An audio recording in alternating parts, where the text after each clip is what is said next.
bir yerdə bacı və qardaşlarımızla, dostlarla bir yerdə sənin önündə gözəl ilahilərlə sənin etdiklərini bir daha iqrar edirik və bir daha sənə minnətdarım. İsa Məsih'in adıyla amin, amin, amin, amin. Sənə şükürlər və izzətlər olsun. Sənə şükürlər və izzətlər olsun Tanrım. Bu qədər gözəlsən ki.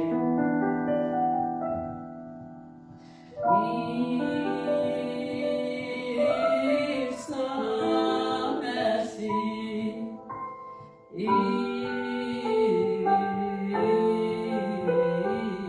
İsa, Halleluya. Sənə şükürlər olsun Tanrım.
Əziz dostlar,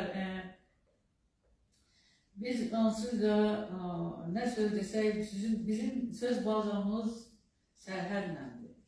Yəni, amma sərhədsiz təriflərə layiq olan Tanrımız var.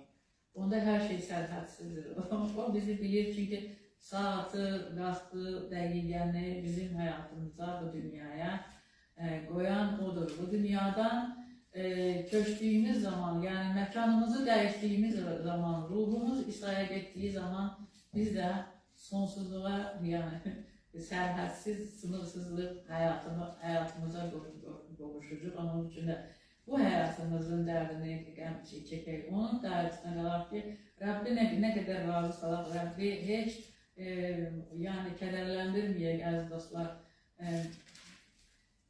Yəni, nə qədər sıxıntılarımız olsa da həyatımızı yaşayırıq, günümüzü keçirtirik, əziz dostlar. Yəni, yeyirik, içirik, aldığımız nəfəsə görə, verdiyi Tanrının bizə yeni günə görə, onun bizdə olduğuna görə minnətdarıq, onsuz da minnətdarıq. Rəbb hər şeyi görən və biləndir. Tanrı üçün mümkün olmayan heç şey yoxdur. Biz bu dünyada da bize bol yaşam vermeye geldi. Yeter ki niyetlerimiz güzel olsun. Kelam diyor ki niyeti